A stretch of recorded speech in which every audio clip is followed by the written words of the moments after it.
I'm Hal Bailey, and I am the Provost and Academic Vice President. I'd like to welcome you to the university. That introduction was for the 2 or 3 people that don't know who I am who are in this audience. It is a great pleasure and privilege for the university to be able to welcome Senator Bob Casey. He is fresh back from Pakistan and Iraq, and will be offering some remarks on the consequences and insights that he discovered during his trip. Just a little background on the senator before we I give the podium over to him. He is, of course, a neighbor. He originates in Green Ridge and is now the second illustrious person to live in a lovely house up in the hill section. He is the former Auditor General of the state of Pennsylvania, was elected to the U.S. Senate in 2006.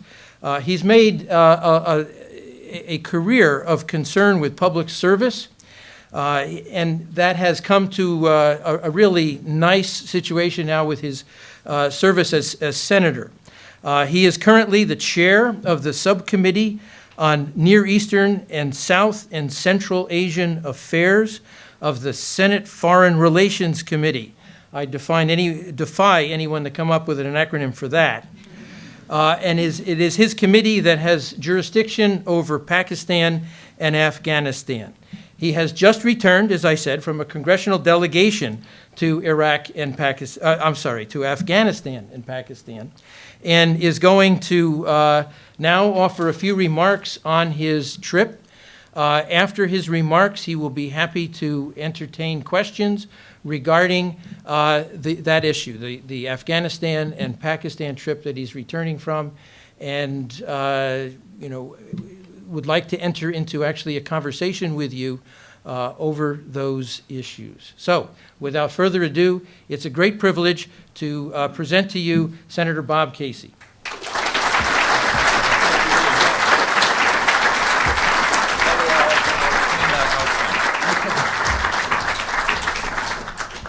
Well, thank you very much. I'm really honored to be here today, and that so many people came out on short notice to hear about our trip. But I want to fully explain what Dr. Bailey just said. Hal Bailey and his wife Paula, this is true, own the house that Teresa and I and our daughters live in. And I always feel a little bit guilty when I see Hal, because he was really handy around the house. I mean, literally, he could fix things. He did a lot of painting. I mean, he did really even more intricate things than that. I do none of that. So whenever I see Hal, I feel inadequate, at least in that way, and maybe some others as well. But Hal, thank you. The house is in good shape. I cut the grass last night, literally almost last night. The sun was going down, so I got the front yard done. I'd urge you to avoid the backyard if you want to inspect it. Yeah. But Hal, it's great to be here with you again, and thank you for your willingness to kick our program off. I'm grateful, and grateful for your work here at the university. I want to as well thank Father Pillars, who I know is not with us today. He's on the road doing his job, but we're grateful that he allowed us this opportunity, in addition to Pat Leahy and others who made this visit possible. I'm grateful for the chance to talk about the time that I spent in both Afghanistan and Pakistan. Really, and we were gone about 6 days, I guess, and 2 days on either end, a little more than probably 24 hours in each time segment, is travel. So literally, you're talking about being on the ground 2 days in Afghanistan, 1 day in Pakistan, but that takes a while to get there and to get back. A lot happening, obviously, and I've got a lot of notes here. Don't worry, I won't read all this, but I'll try to highlight it as best I can, and then leave as much time as possible for questions. It just so happened that when we arrived in Afghanistan, that the presidential election had just transpired a day, or I guess I'm forgetting my days now, but a day or so earlier. And there's a lot to talk about with regard to the presidential election in Afghanistan. But I'll shorten it by saying a couple things. One is we don't really know the results yet. We know some preliminary results. 10% of the vote came in, maybe certainly a little more than that since by now. But it may be weeks before we know for sure whether Hamid Karzai, the current president, has been reelected or not, or whether or not he will have to go through a runoff election, which will take weeks. And we'll talk more about that, but I don't have any breaking news that relates to the result of the election. But I can say that we were provided a briefing about the election, which was helpful. But I think one of the most poignant things that I saw, and actually this was on the way over, was what it meant for the people of Afghanistan and what it means for us as well. You know, in this country we have such respect for, even though our voter turnout numbers don't always indicate that, but those who are voting in this country year after year, in some cases decade after decade, and in Lackawanna County we have a lot of people who've done that. People have never missed a vote in their entire lives. And sometimes when we vote, we, especially for older citizens, it's a challenge. You've got to get there, and sometimes getting there is difficult. Sometimes if the weather is really bad, there are all kinds of obstacles in your way to voting. And I admire people who year after year overcome those obstacles. Sometimes it's difficult to get away from work to vote. So for some people it's a challenge just to vote in the United States of America. For many of us it's not much of a challenge, and if we don't do it we should be ashamed, especially when we don't have impediments in our way. For the people of Afghanistan, for this presidential election, in addition to other obstacles in voting, their very security was one of those obstacles. They were threatened time and again by the Taliban and by others, but especially the Taliban, that if they voted, something would happen. They would be killed, or they'd be injured, or something would happen to them, which is pretty graphic. So despite all of that, you had, and we don't know the total number yet, but potentially millions and millions of people in that country who voted. And one of the most poignant references to that was, this is in the New York Times of August 21st, and I was reading this on the way over. But here's a description of a woman who had gone to vote, and she was, this was in western Kabul, the capital city. She was asked, why should we, she said, in fact, why should we be scared? And she's a mother of 4 who brought her daughter and nieces to vote. And it goes on to say, like many Afghans, she has only one name. She said, and I quote, "We came to have a say in our future and for our children." That's what she said. Now, if you happen to be a woman in Afghanistan, you're doubly threatened. So just the fact that she and so many like her overcame all those obstacles to vote, including her own security, tells us a lot about what is at stake there, tells us a lot about the character of the people in that country who are trying to find their way just to cast a vote, let alone make a living and live with all of the security threats. So there's still a long way to go there, and still much to work through.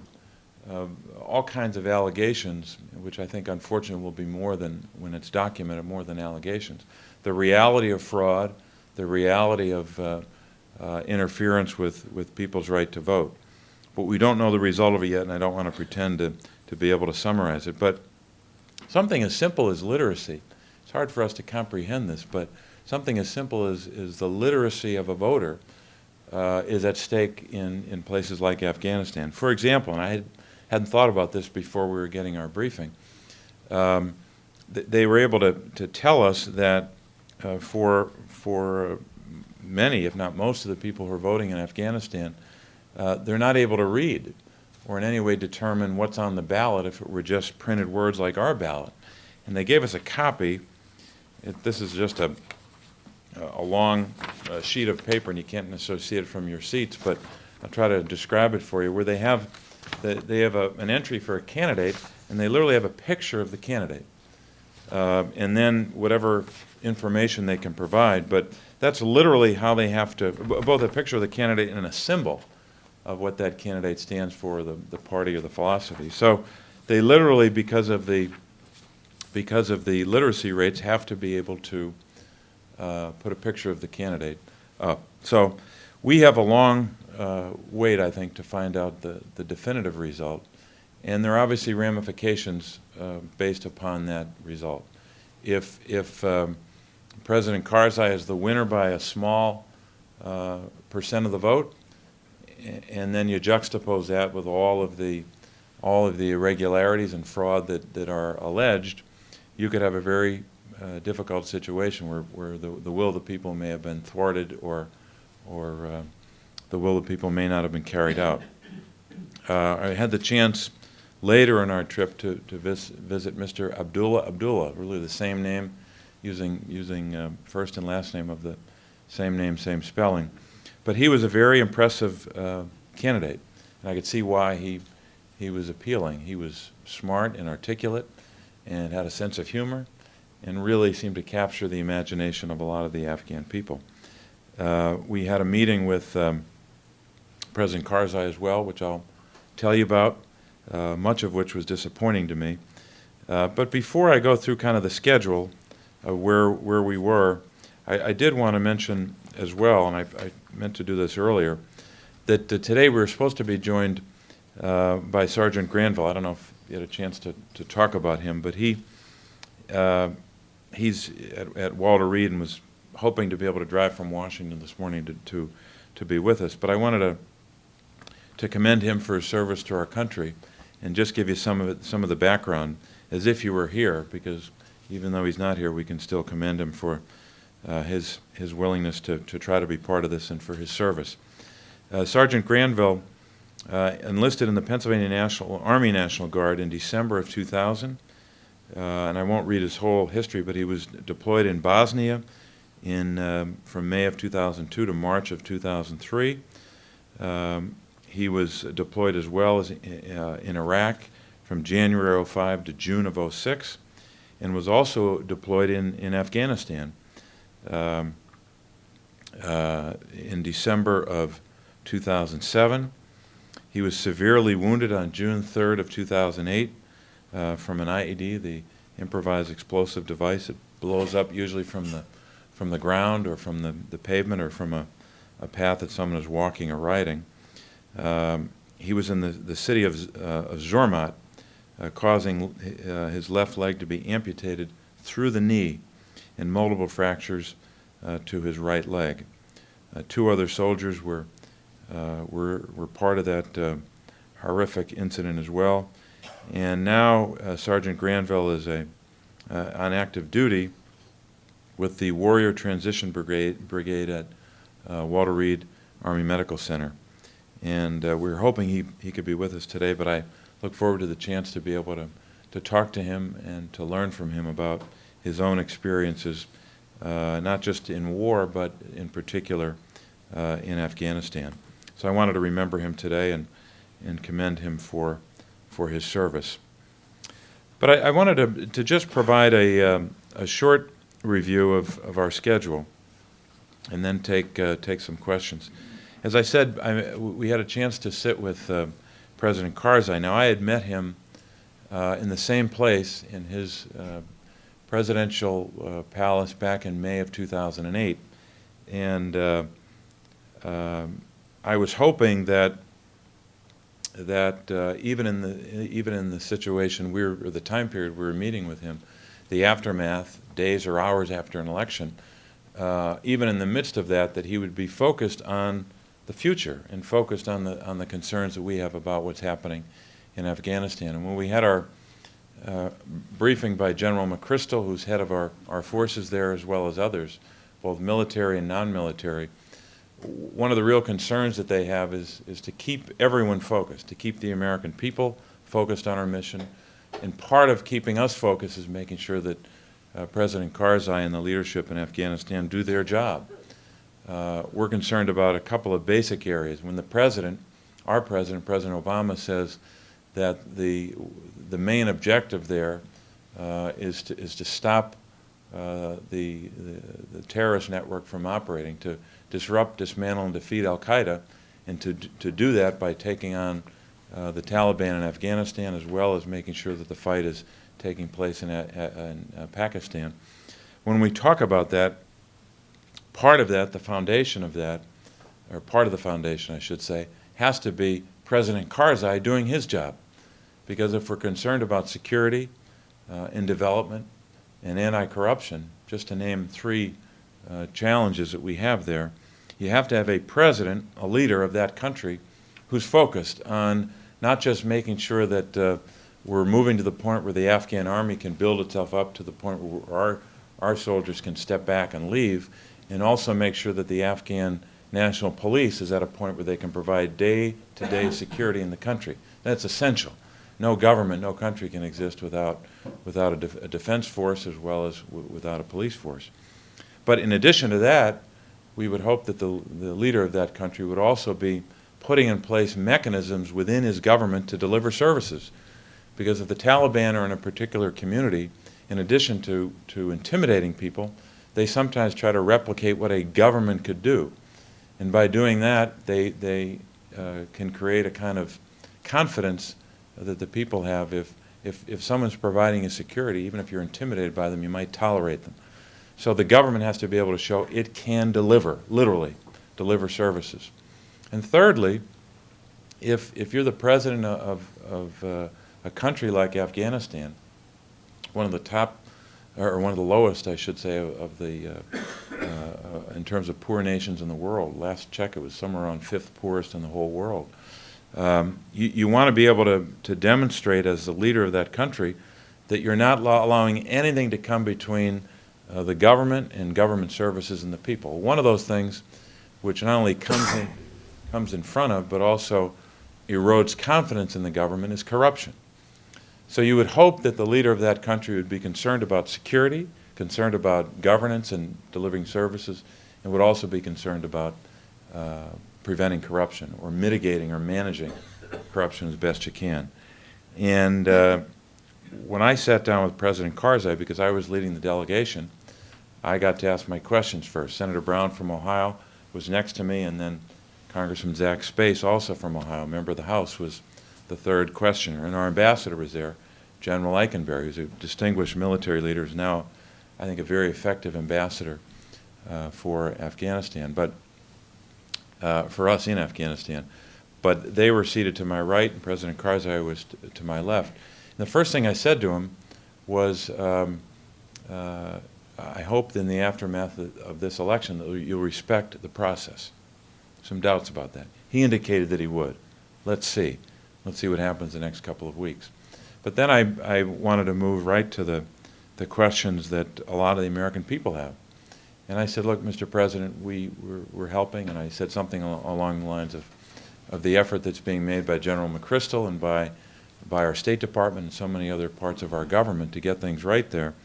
I said, but the patience of the American people is not unlimited or open-ended, that people are very concerned about what's happening with regard to our forces and with regard to our resources.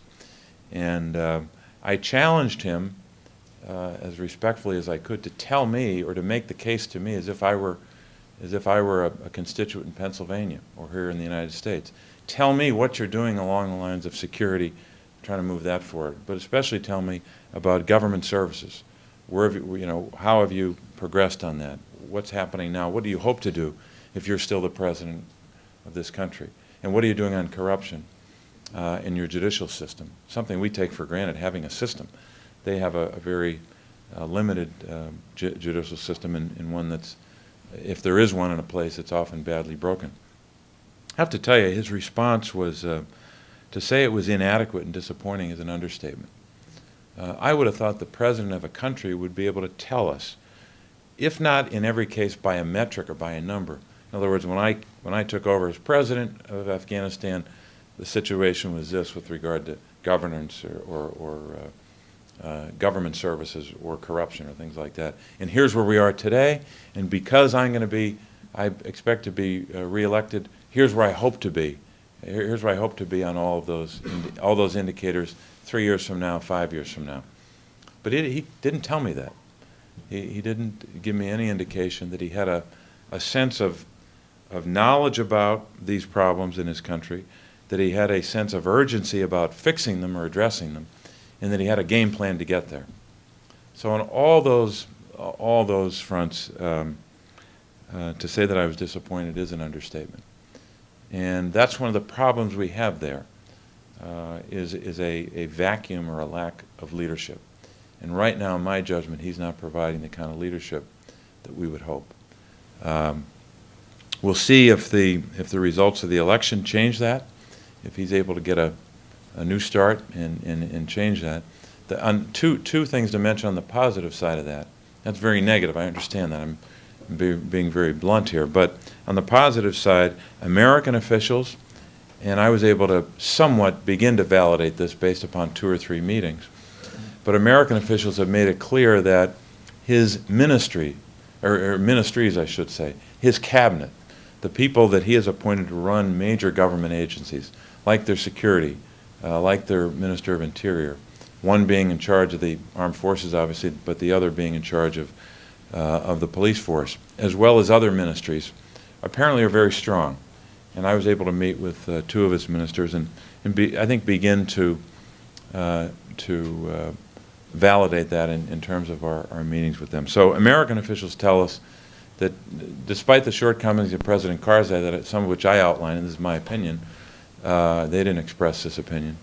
I did and have and will continue to.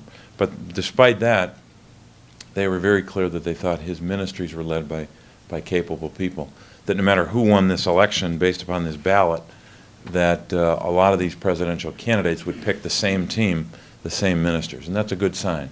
The other good sign is that unlike, and this is not a criticism, although I probably could make some about the prior administration's dealings or strategy or approach with regard to Afghanistan, you have to understand this President Karzai, had an every other week video conference with President Bush. So think if you're the ambassador to Afghanistan, the guy we met with, Ambassador Wood at the time back in '08, if you're the ambassador in Afghanistan, you're trying to create some pressure on this president to do the right thing, to have a sense of urgency, to get something done on all these issues. It'd be pretty hard to do that if he's talking to the President of the United States every other week. Kind of, I think, undermined the ambassador, or at least made it difficult for him to do his job. President Obama said no more video conferences for President Karzai, which sent him a very direct signal that we're not just going to have business as usual. You've got to prove to us that you're going to be a better leader for your country. And what that created, I think, was an opportunity for Ambassador Eikenberry, who's one tough, experienced soldier in general, to be able to keep the pressure on President Karzai. And he does it. Meets with him on a regular basis and is very, very blunt and direct with him. And has created that kind of pressure that, unfortunately, I believe we have to apply to ensure that our interests are protected in Afghanistan. The second, and maybe third, but the second element of this is Richard Holbrooke. Secretary of State Clinton, in her wisdom and good judgment, wanted to bring someone into the State Department as not an ambassador, but as someone who can work with our ambassadors, work with other line people in the State Department to focus principally on 2 countries, or I should say exclusively in this case, on 2 countries, Afghanistan and Pakistan. And that's what Richard Holbrooke brings to that job.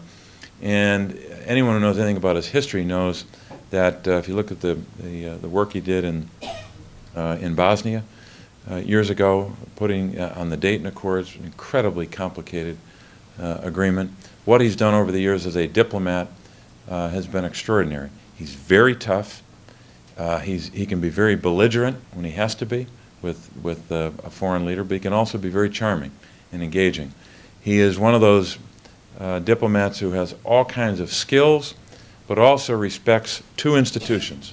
And this is very important in foreign policy and as well as a military policy.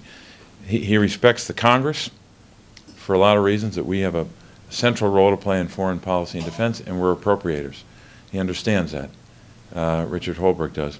And Richard Holbrooke also understands that you not only have to have respect for the military, you have to figure out ways to have the military and the civilian and he's working together. So he understands that. So that's a long way of saying that with Eikenberry as ambassador and Holbrook representing the State Department, representing the President, I believe there's going to be enormous pressure on Mr. Karzai to do things the right way every day. So I'm happy about that. In addition to our time with him, President Karzai, we had a great briefing by General McChrystal and the deputy ambassador, the deputy to Ambassador Eikenberry. And just a couple of points about that. I was struck by not just reading about it and hearing it, but also getting other independent verification about how well General McChrystal and our State Department and USAID and ambassadors and so many other players are working together. There's a real, genuine, authentic mutual respect between the two. When General McChrystal, I have no doubt in saying this, when General McChrystal looks at someone in the State Department, an ambassador or someone at USAID, he sees them as not just an equal, but a vital part of the strategy in Afghanistan. Because if this were just a war, a traditional war, it would be pretty much run by the generals and the military, and then we'd be battling as wars tend to play out. Unfortunately, it's in some ways more challenging because it's counterinsurgency, and General McChrystal did a good job of walking through that. It's not a traditional effort at all. It's in counterinsurgency. You've got to be as concerned about the non-military aspects as the military. For example, when they go in, they describe counterinsurgency by a couple of terms in terms of the timeline or the events that are supposed to happen. Clear, hold, and build, or clear, hold, and sustain, or go to a place and stay. Because if our military goes into a community in Afghanistan and clears out the Taliban and has a lot of brutal fighting to do that, they can clear them and push them away, but then what's left? You have a population which has been ravaged by war for generations, which is scared to death because of the Taliban and other insurgents have murdered people in their community, have intimidated them, and have told them not to try to have another way of governance. They've had a justice system, Sharia law, which can be brutal in the way it plays out for people. So you have a very shaken population, is one of the best ways to describe it. And no military can help at that point except to provide a security perimeter.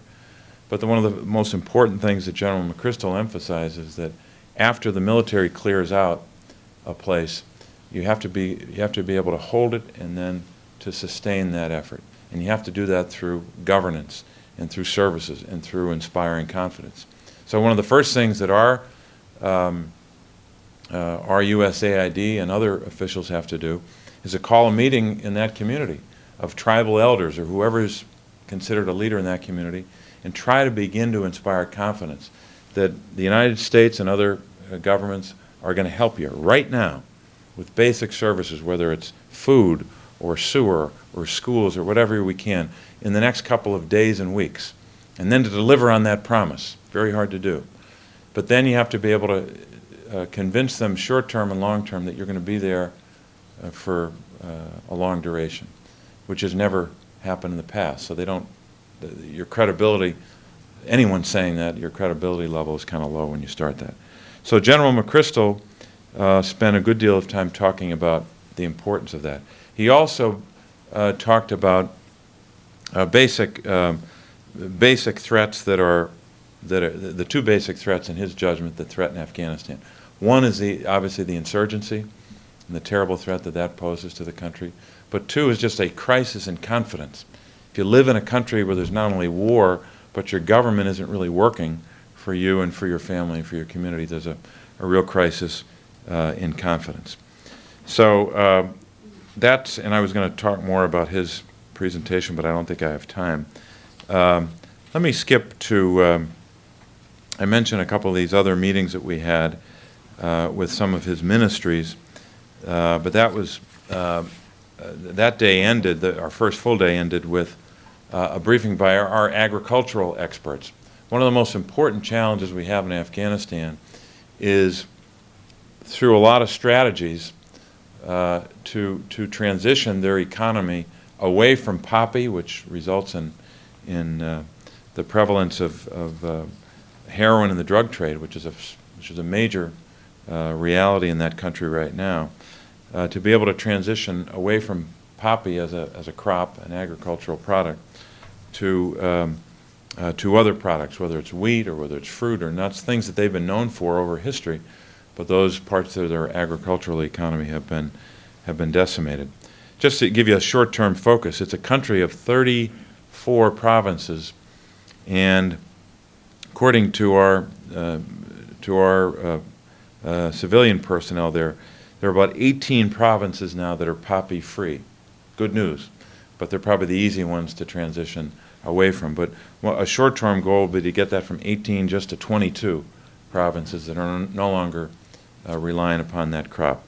Unfortunately, a lot of the poppy and a lot of the fighting right now are in the southern provinces in both Helmand and Kandahar, and that's where most of the major fighting is taking place. On our second day there, we had a chance to be briefed by Brigadier General Nicholson, who commands what's called RC South, Regional Command South. And I wish I should have brought a map, but it's in that area in southern Afghanistan, principally made up of those two big provinces, Kandahar and Helmand, which we're hearing a lot about in the news. And one of the ways for General Nicholson to show us that in a kind of a direct or aerial view was to take us on a Black Hawk helicopter. So we get on a helicopter, and he was able to take us above a good portion of both provinces to be able to see it from that vantage point. And despite our general impression of, and often the reality of Afghanistan is a very dry, arid place where you see a lot of desert and dirt and not a lot of vegetation.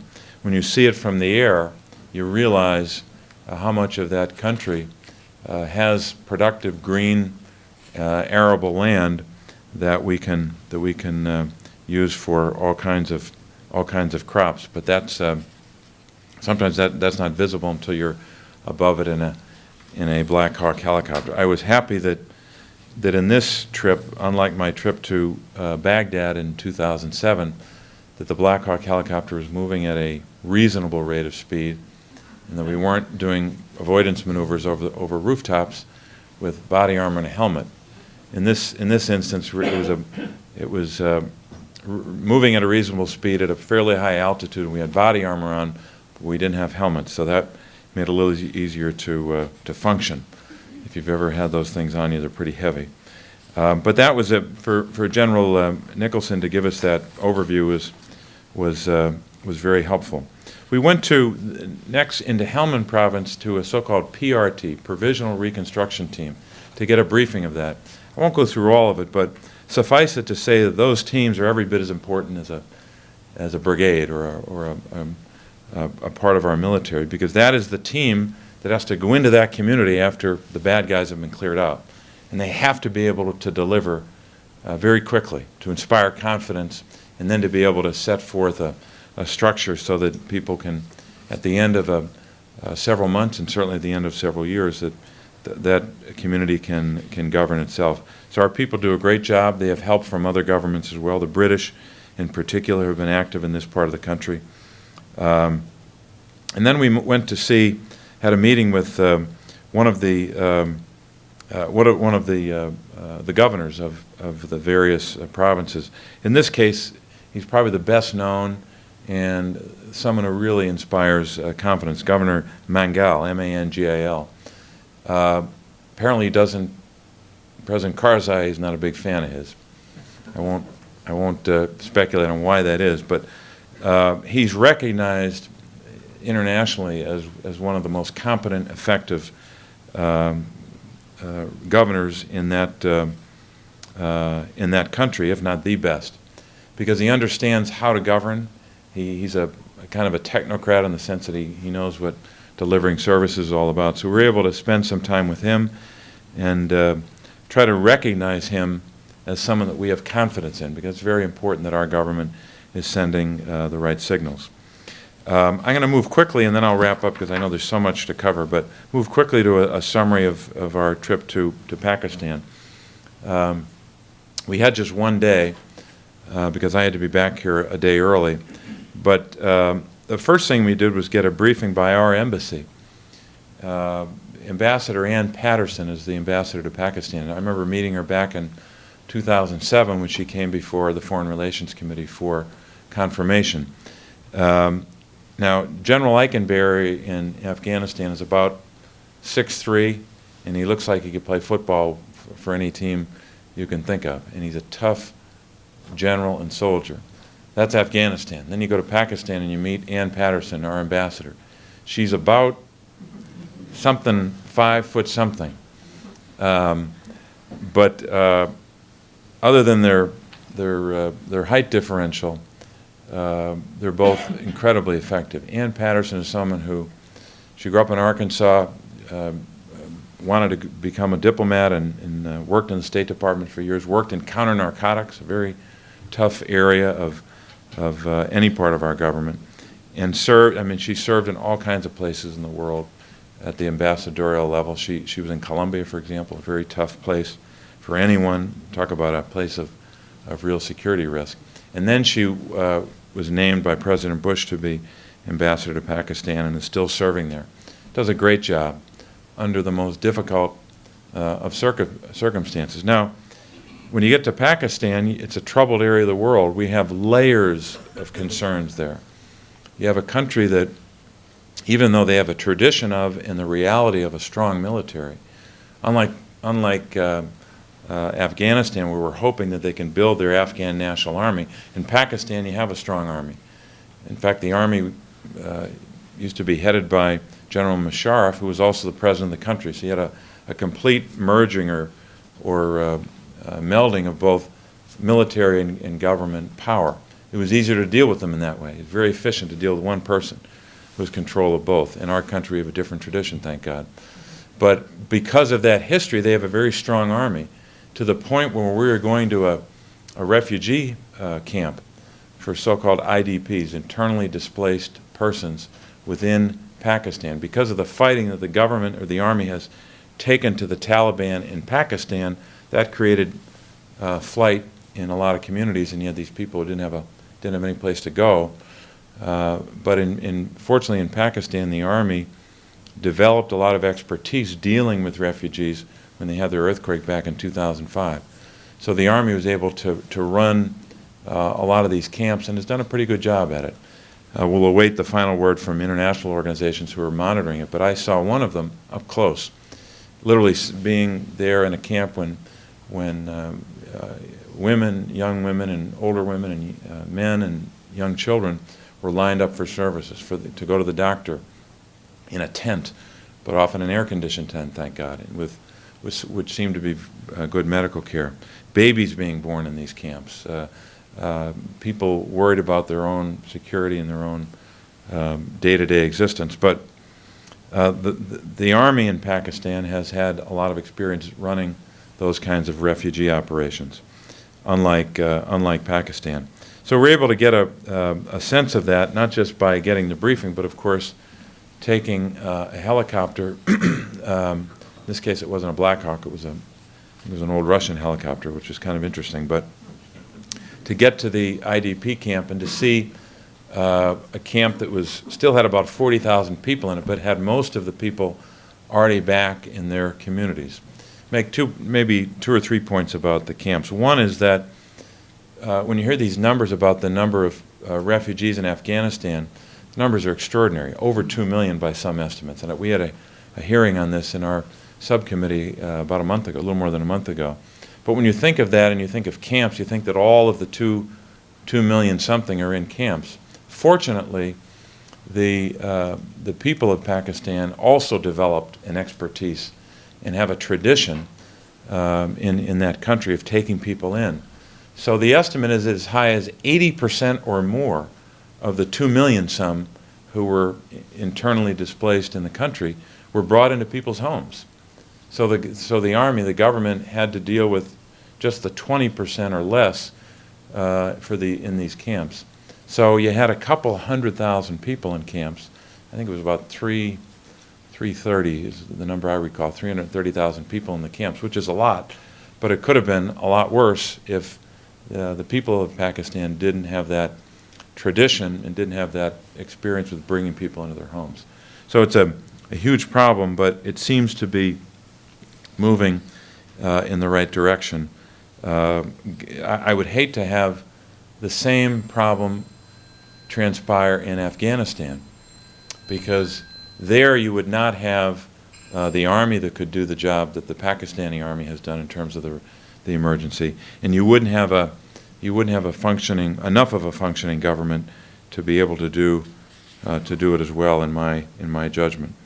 We were able to meet some of the Pakistani government officials. Unfortunately, we had a meeting set up with both the Prime Minister and the President, President Zardari and Prime Minister Gilani, both of whom I had met back in May of '08, but the President at the last minute ended up going to China. He had something to do there, so he wasn't waiting around for me, but I'll have to reschedule that. We didn't get a chance to meet them, but we did have a chance to meet again, as I did before, General Kiani, who's the head of their armed forces, a distinguished military leader, came out of the Army and had a great record. He's the Chief of Staff of the Army, but in essence runs most of their military operations, or all their military operations. But he's a very capable military leader, and spent a lot of time in this country, trained, and spent a lot of time at Fort Leavenworth in Kansas. Has a great sense of the concerns that we have here about what's happening in Pakistan, and urging their government to keep the pressure on and keep taking the fight to the Taliban. But he was trying to give us a sense of what's been happening there on the ground. They've done a great job of moving forward to take on the enemy, the Pakistani Taliban, while we're fighting a war in Afghanistan against the Taliban in that country, as well as other insurgents. So I think we've made some good progress in the short term, but we know that prior to President Obama and by extension General McChrystal's new strategy in Afghanistan and a new approach to Pakistan, especially in the war effort in Afghanistan, things are moving in the wrong direction rapidly. Some believe it still is. Some believe that even though General McChrystal's on the ground and has been implementing his counterinsurgency strategy, that it's rapidly deteriorating. And I know that Admiral Mullen was on the news shows a couple days ago basically saying something like that, or very close to that. But I don't think we'll really know the full answer to that until, and that's why the press will be asking time and again about, are you going to support a troop increase or not? Well, we're not going to even have a discussion about that until we hear from at least I won't, until I hear from General McChrystal, because he has to be able to evaluate how his new strategy is being implemented, what success that they're seeing or not, to be able to give us an evaluation. So I'll be looking forward to his review in terms of what's happening on the ground militarily, but also what's happening on the ground with regard to building or rebuilding communities in Afghanistan who have been ravaged by war and poverty and so many other challenges. So we'll await his report, and then we'll have to make determinations about the military strategy going forward. But I have a lot of confidence in his leadership, and I also have a lot of confidence in the leadership that President Obama has exhibited along with his team. I can't think of a time in our history where we've had a stronger national defense and foreign policy team, starting with the President, who has enormous experience but also has good judgment. Vice President Biden, goes without saying, has all kinds of experience in foreign policy. Secretary of State Clinton has done more in 6 months than most Secretaries of State do in a couple of years, literally. She's been immediately a recognized leader. and has played a central role in our strategy in a lot of places, but in particular in both Afghanistan and Pakistan. General Jones, our National Security Advisor, we don't see him much out front, former Commandant of the Marine Corps, experienced diplomat as well. He's been very effective. CENTCOM, which is the military apparatus that deals with the whole region, is now headed by General Petraeus. Thank goodness we have him in that position where he can focus on a region and not just the responsibilities he did have in Iraq. And then finally, the people that we mentioned before, we have good, very effective and capable ambassadors. We've got people like Richard Holbrooke, focused on both countries, as well as an extraordinary military. I mean, these young people that are serving our country are just spectacular. It's hard. You could go paragraph after paragraph in describing their valor, their expertise, their commitment, their courage, their skill. They're an extraordinary fighting force, and we should be very proud of what they're doing. So I think we have a good team on the ground, in both military and non-military, and I think we have a good strategy, but we have to continually monitor it, and we also have to, I believe, when I say we, in this case I mean elected officials, people in the administration, but members of the House and the Senate, we have to be able to demonstrate to the American people by metrics or measurements or data, whatever term you want to use, give them progress reports that are very specific about how we're doing. If we do that and we have a strategy in place to defeat what is a real and proximate threat to our security, I believe we can be successful, but it's going to be not easy to do in a matter of months or even a year. It's going to be longer than that, in my judgment. So, talked at least 10 minutes longer than I should have, but I wanted to take your questions. Thanks very much, everybody.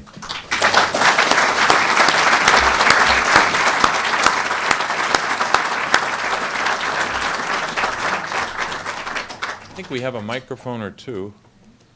Do you mind if you just say your name and then ask your question or make a comment? If you have a comment, you got to keep it short so we can get to people.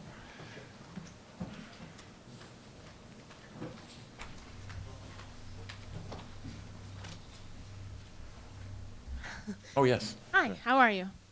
I don't really think that I need the microphone. Well, it might help for these cameras. I don't know. We just want to follow the rules they gave us. My name is Santina, and I work for Lackawanna County Veterans Affairs. Mm-hmm. I know that you are an advocate for our veterans and our troops overseas right now, and I was curious as to what your thoughts are on our preparedness for when the troops return and an overall status on how our troops are faring. Well, it's a good question. I think the short answer is we're better prepared than we were a few years ago.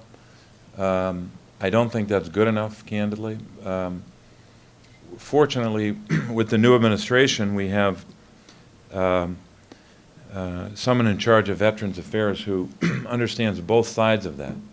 You know, and the problems that we saw at Walter Reed, or I should say the problems we saw at parts of Walter Reed, sometimes that was back in I guess 2007, but at the time you had some horrific conditions that some soldiers were living through. Others were just fine.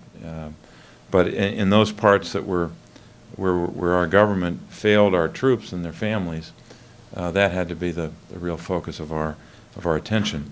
But there are two worlds. There's the defense world, the soldier world, and then there's the Veterans Affairs post-deployment time period.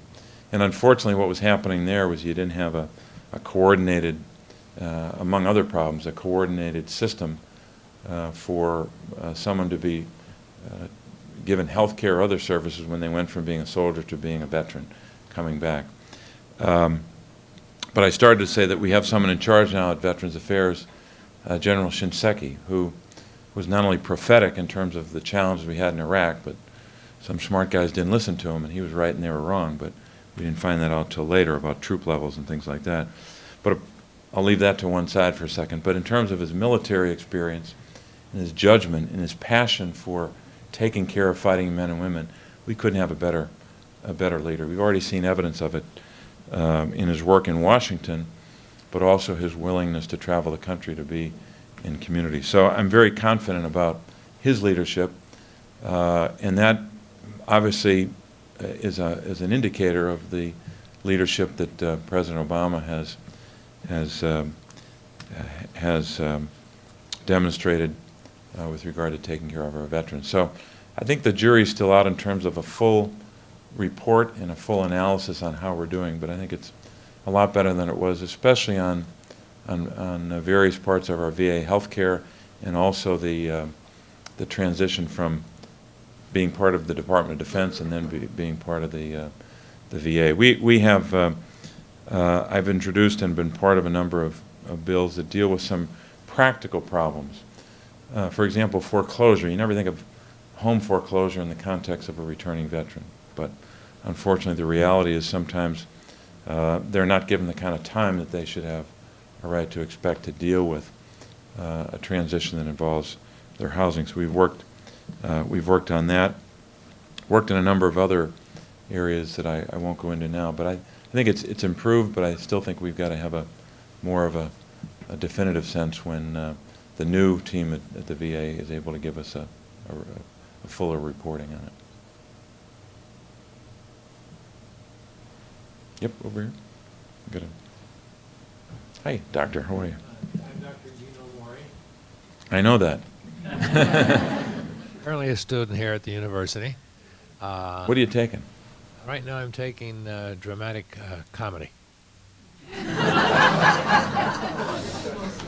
You're taking a course? Yes. That's great. Yes. Did you get your grade yet? No. I'm auditing the course, fortunately. Okay. No, thanks for being here. Appreciate it. Coming. Don't you think that one of the problems we have here with Afghanistan is that the money that the Taliban get comes from the narcotics, and that solving the problem of narcotics is really not so much in Taliban, in Afghanistan rather, as it is here in the United States, and that we'd be much better off decriminalizing all drugs. And that's the way our policy should go. I think that would help solve a great number of the problems we have in Afghanistan. Well, I think we probably have a disagreement about that as part of the solution. We can talk more about that. But I'm glad you mentioned the challenge we have, because I failed to kind of walk through that part of or that element of the new strategy. The President's team, with obviously General McChrystal replacing General McKiernan, who's a great general, but McChrystal is a counterinsurgency expert, just like General Petraeus, and that's what's called for here, and so they had to have new leadership there. But also part of the strategy involves a different approach to the narcotics problem.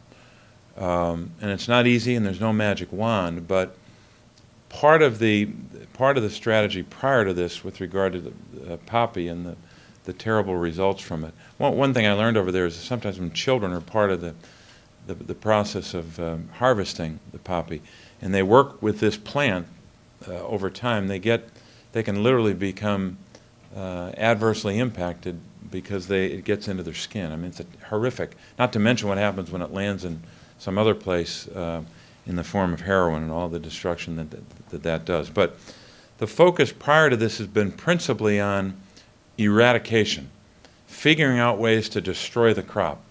Now, our government under President Bush, I think, obviously had a real dilemma about how to do that.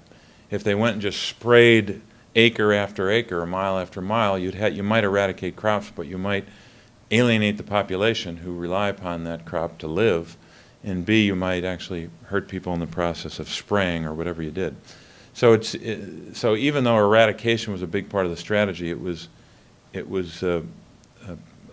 implemented probably in an uneven way. The new strategy is not eradication. The new strategy is getting them to transition. That's why this team of agricultural experts, I think General McChrystal would argue they're as important as anyone over there.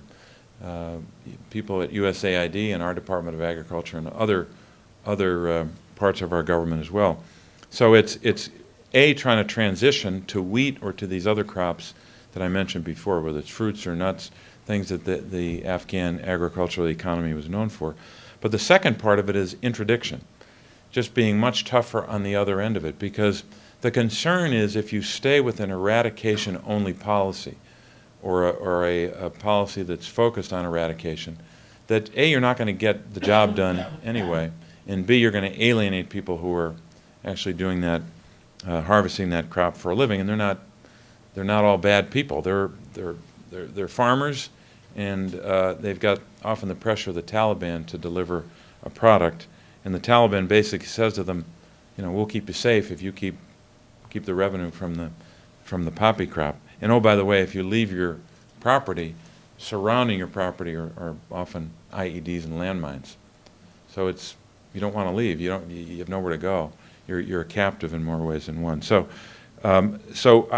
look, do I know that this strategy will work? No, but I believe it's a better strategy to focus on the transition to another crop, and also to focus on interdiction.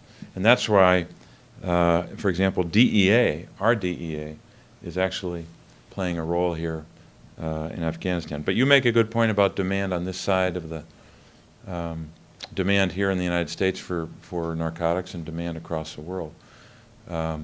That's probably as much a supply and demand or prevention strategy we've got to implement here as well. But I'm glad you brought it up, because it's an important part of this strategy overall won't work if we don't deal with the narcotics problem. Anyone else? I don't know if you get the microphone over. I'm Hal Donahue. Hal, how are you? I'm fine, Senator. I know you. I was talking to an election observer yesterday Uh-huh. in Afghanistan, and he implied that that Karzai has had to do so many things to win this election, if you want to say that he has allied himself with unsavory, in quotes, characters in the North and the West. And that going forward, if he does win the election, that one, it'll be considered not exactly fair on the up and up, and the other aspect is that he will owe these people so much that going forward, the U.S. strategies will have a hard time. Was there any of that in what you saw? Yep, there's a sense that that's a real problem here. That in the process of getting reelected, or trying to get reelected, that President Karzai was making deals or forging relationships with people that he shouldn't. In other words, if you look back in the history of this country, and I don't profess to be an expert, but there was a strong presence of so-called warlords who, and it's almost the polar opposite from Iraq. Iraq, you had a very strong central government, albeit vicious and corrupt in the person of Saddam Hussein, but it was a strong central government. You had two warring factions, basically. Sunni, which were in the minority of the population, but they were in charge, had all the power, and then Shiites, which were much more numerous, but they didn't have the power. So you had two groups, fundamentally two groups, but a strong central government. Not enough regional or local government. One of the strategies in Iraq was to build that up. Afghanistan, it's the opposite.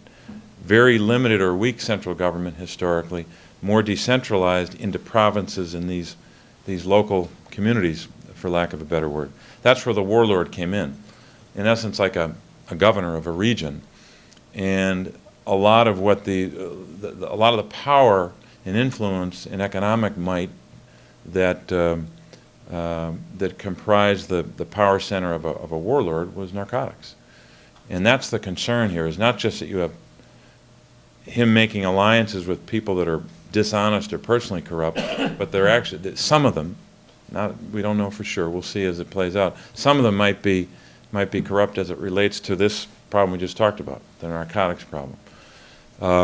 So I don't profess to have a full report on that, but that's one of the real concerns that people have, is that he has made alliances which are adverse to the interests of the people we're trying to help there and the security of the country. So we'll see, and I'm sure there'll be white papers written about this in the next couple of weeks and months, but it's something it's a good point. I'm glad you made it, and I should have made it earlier. It's something we got to keep an eye on. I think we have time for one more question. We do here, and maybe try to do 2 more. I'll be quick.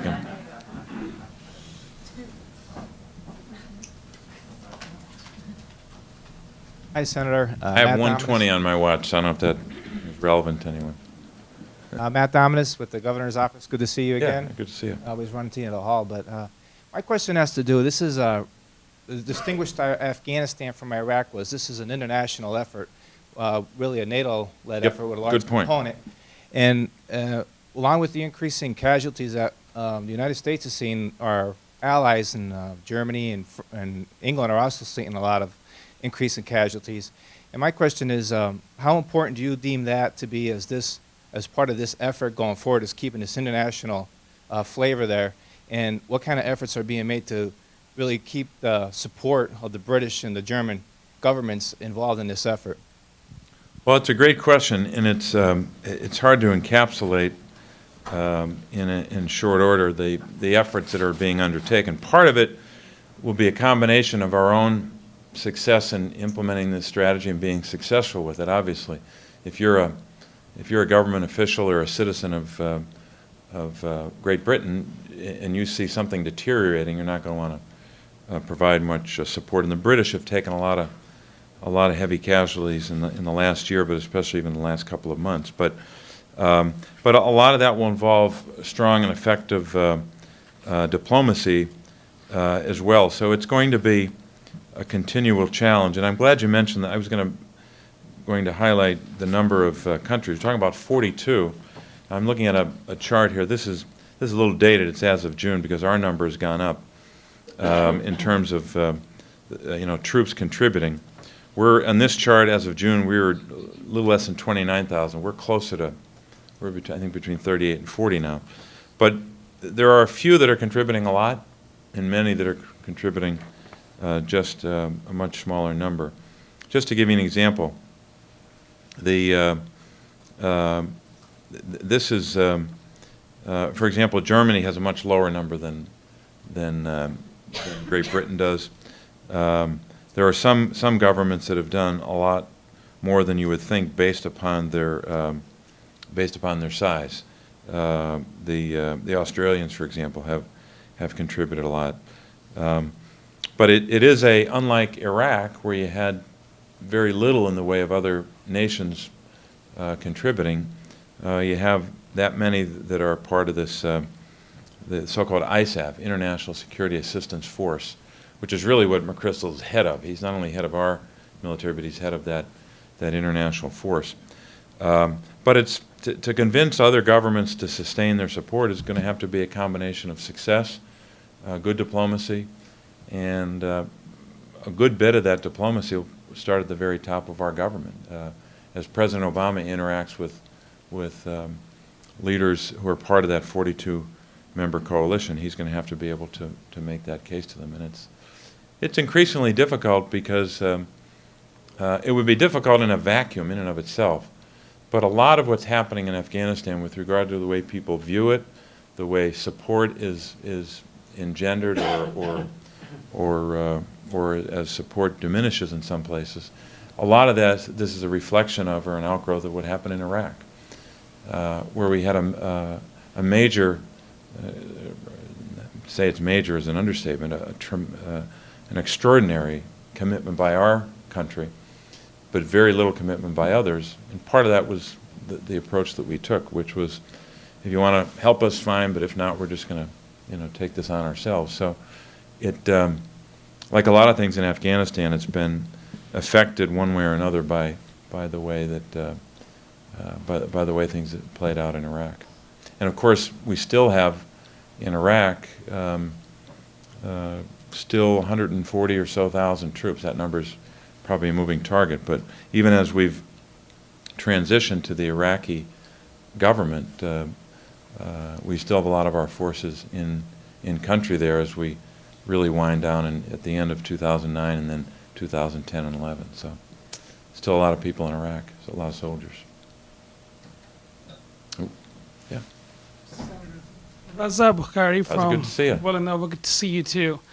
I was reading a report, and I'm forgetting the name. I think it was Amnesty International or some other agency, but very credible, that said that the corruption index in Pakistan since last year has gone up by 400%. In your interactions with the business community, if you did any, or with the members of the civil society, did you hear any rumblings that was reflective that they feel that the corruption index in the country has gone 400 times? Well, Raz is a great Pakistani American and has been I've known him for a number of years, and I appreciate you being here. I'm just wondering how you got here. Where'd you come from? Ari, he told me you're here. Lives in suburban Philadelphia. Thanks for coming up to spend some time. Raz, I had not seen that report, and I can't say that someone imparted to us information that would validate that or give us a sense of perspective on it. But you know better than I that because in Pakistan, because even though you've had a strong army, which obviously can help with security day to day and year to year, and has helped, I think, enormously in their IDP challenge, even if that number were many more people, they seem to be able to handle that well. But because of that fusing of both military power and civilian power under one person, or more than one over time, but General Musharraf, transitioning away from that to a government which now has General Kiani over here and the civilian government over here, President Zardari and the Prime Minister Gilani and others. But we take for granted how difficult that transition can be.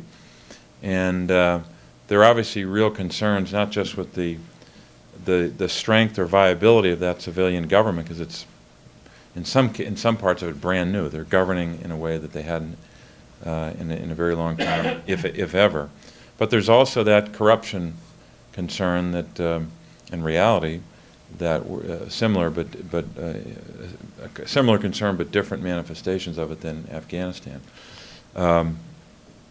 So I know that that's a continuing concern of our government, but I have to say that in terms of that report and evidence to back it up, I didn't see it on this trip, but we're really only on the ground today, so it might not have been readily available. But it's something I'd want to take a look at and see if we can't engage in further discussion, not just with you, but with others who are following it closely, because as you know, in any government, unless you have, one of the ways you inspire confidence is by having a system which is seen as, in which corruption is seen as limited and at the margins, as opposed to a predominant influence. And it will determine the kind of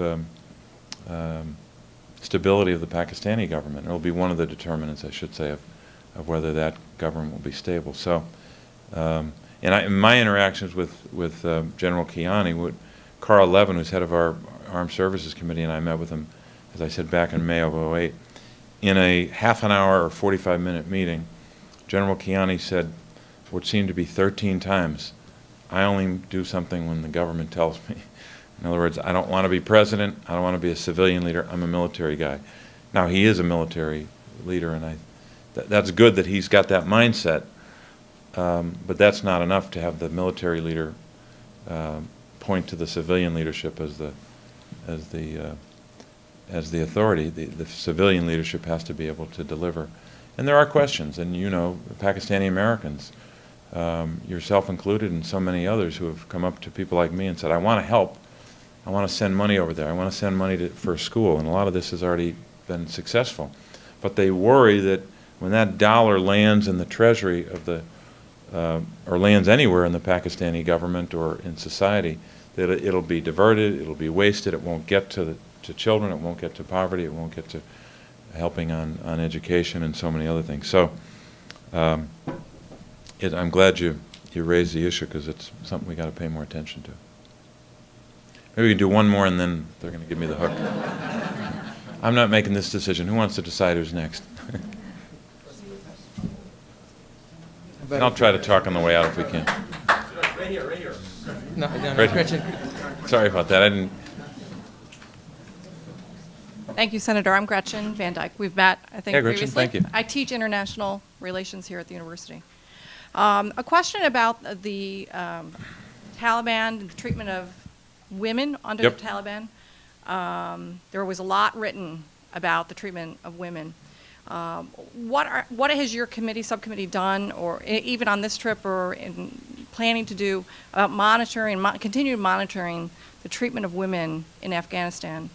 Certainly, as the USAID, other international organizations continue to work on the economic side, development in Afghanistan, there's been some good evidence suggesting that perhaps microfinancing at the local level, local community, women, helping them to build trades to sustain life for themselves and their children. Again, what have you discovered? What do you continue to work on that issue? Well, principally, the information that we're all privy to here in the United States are based upon reports and analyses, and obviously a lot of the history that is available to anyone. So it's making that part of our work is going to continue to be important. We haven't had a hearing on this, and it's something you and I should talk about to highlight the reality of this. We've had the hearing that we had recently with regard to Pakistan was on the refugee crisis. I want to do something that was playing out literally as the hearing was going on. But it's a subject that we should spend time not just within our subcommittee, but even at the full committee level, and that's something we can talk to Chairman John Kerry about. But so I would say in terms of the work of our committee, the answer is not enough. Haven't spent enough time on this. In terms of what we can do, one of the real manifestations of what President Karzai's election could mean is how this issue is addressed. He was challenged by a lot of people, including, if I recall correctly, Secretary of State Clinton, regarding the treatment of women. And I believe because of the pending election, he was taking steps in that direction to show that he would have a different approach. That warrants a lot of monitoring to see what he does as president, because obviously that's going to have direct impact when he's the president of that country. But a lot of the efforts by international groups or so-called NGOs, non-government organizations in that country, are focused on that problem. So it's both a government challenge, plus a dealing with the religious tradition, Sharia law, in practiced by the Taliban. Is to say it's adverse to women is an understatement. It's a frontal assault attack on women all the time. One of the things that the Taliban did in Pakistan, I think this was just within the Swat Valley region, which used to be like a resort community and then became a theater of horrific war and all kinds of horrific practices by the Taliban.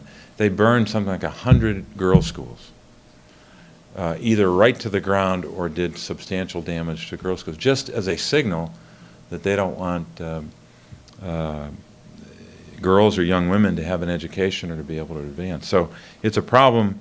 It's a problem that the Taliban has made real in both countries. But in Afghanistan, we can't just blame the Taliban. They actually have problems within their government. I just wanted to give you. I'm looking for a chart here. This was just to give you a sense of the. I'm talking about Pakistan here, but it has relevance to both places.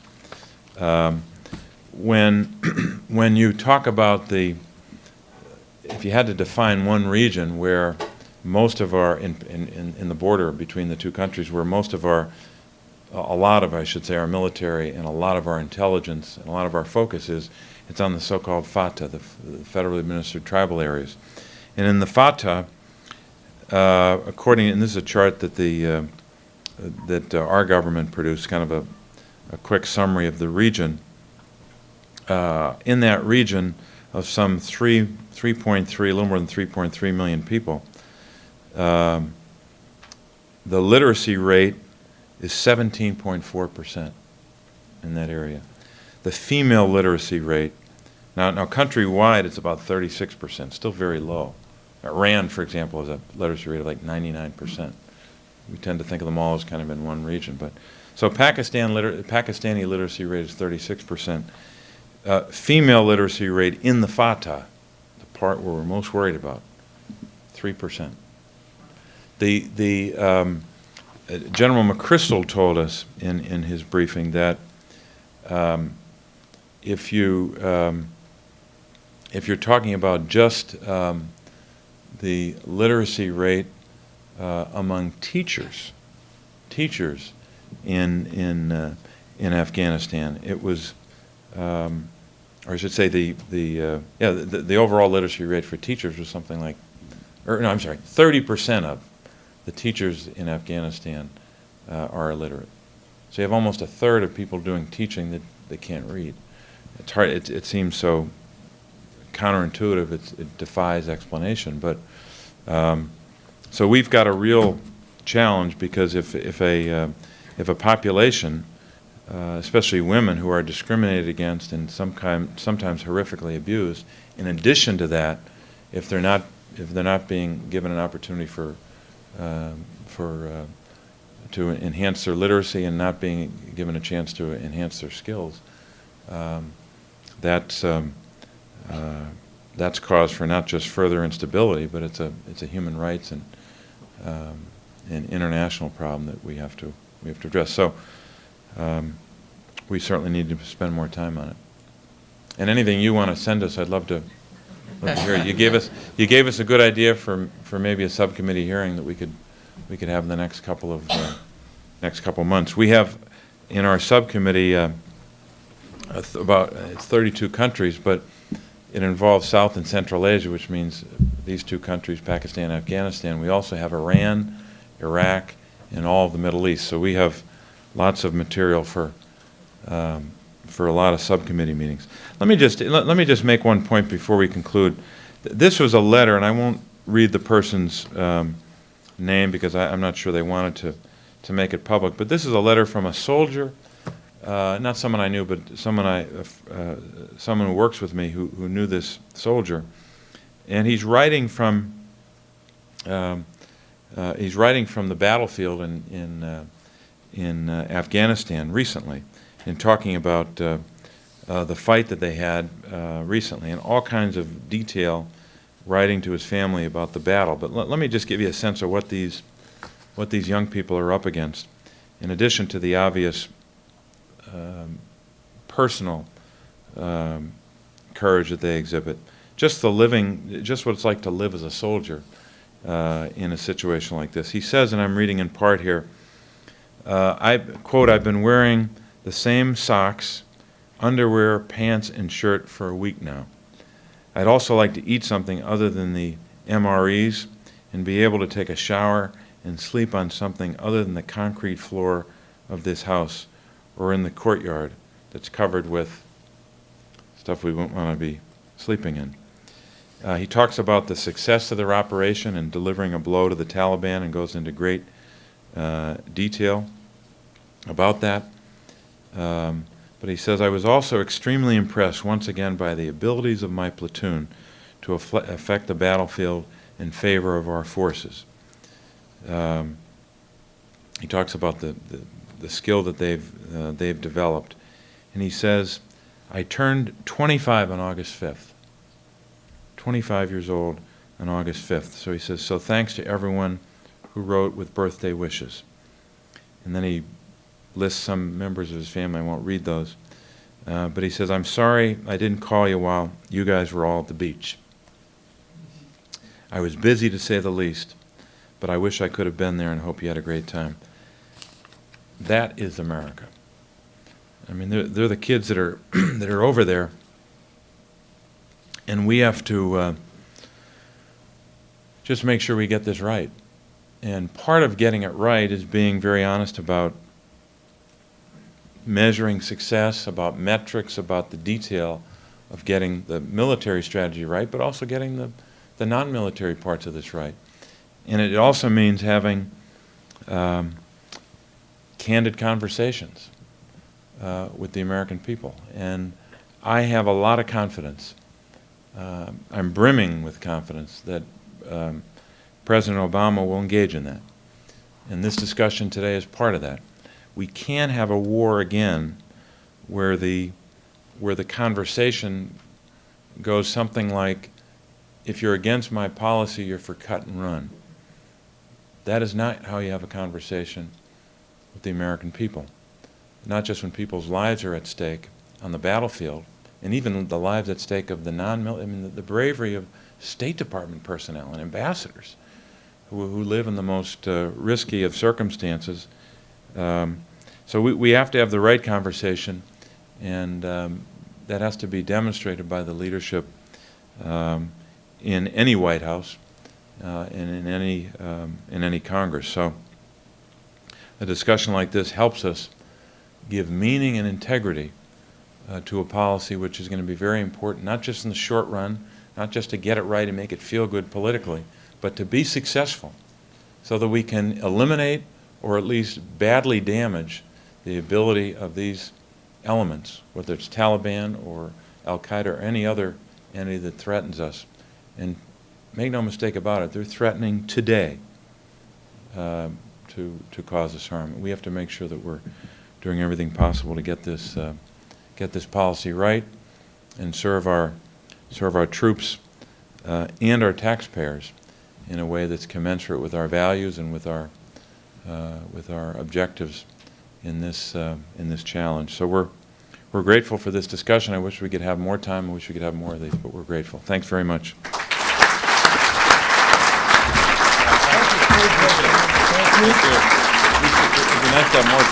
It would be great. But thank you all for coming. Senator, thank you for coming, meeting with everyone, and taking time out of your schedule for visiting the University of Scranton. We hope to get you back many more times. Appreciate it. Thank you. Appreciate it. It was How's great. Paula? Very good. She good? She's right out there. Yeah, it was very good. Oh, I didn't see her. Where is she? Things are going fine. She's next. She just sat up in the dark.